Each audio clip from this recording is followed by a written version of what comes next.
Flere representanter har allerede beskrevet situasjonen i Europa og de utfordringene som våre naboland møter i forhold til både økonomi og høy arbeidsledighet.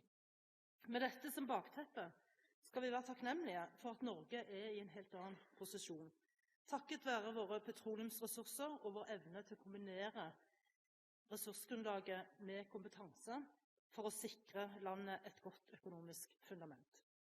Dette gjør at vi har høy sysselsetting og etterspørsel etter varer og tjenester innenfor industrien, eller i alle fall den delen av norsk industri som er oljerelatert, enten den er rettet mot norsk sokkel eller for eksport.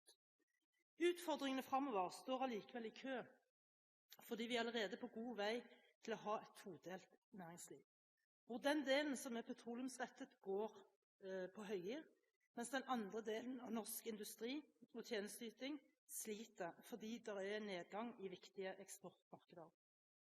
Denne situasjonen avspeiler seg bl.a. i investeringsviljen innenfor de ulike sektorene.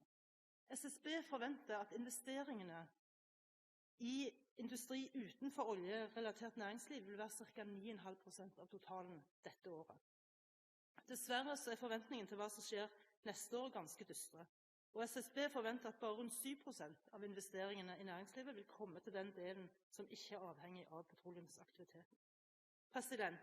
Dette er en alvorlig situasjon, og vi risikerer en forvitring av industrikompetanse i Norge dersom denne todelingen får fortsette i samme retning. Manglende investeringsvilje er et faresignal. Det er farlig å gjøre seg alt for avhengig av en faktor, og vi trenger å styrke annen type industri i Norge. Hvilken politisk kurs vil best sikre industriutviklingen og arbeidsplasser i Norge fremover?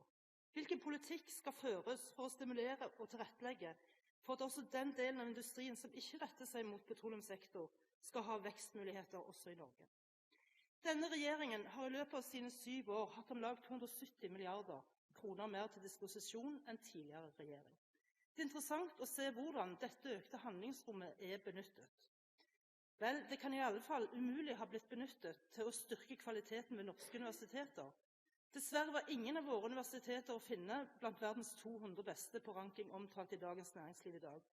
Økt kunnskap er faktisk noe av det viktigste vi kan gjøre for å bygge fremtiden, og det virker som Arbeiderpartiet, SV og Senterpartiet har oversett dette faktum.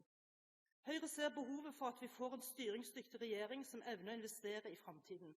Vi trenger ikke 4 nye år med en regjering som ikke har klart å ta denne utfordringen på de 7 årene de allerede har hatt til rådighet.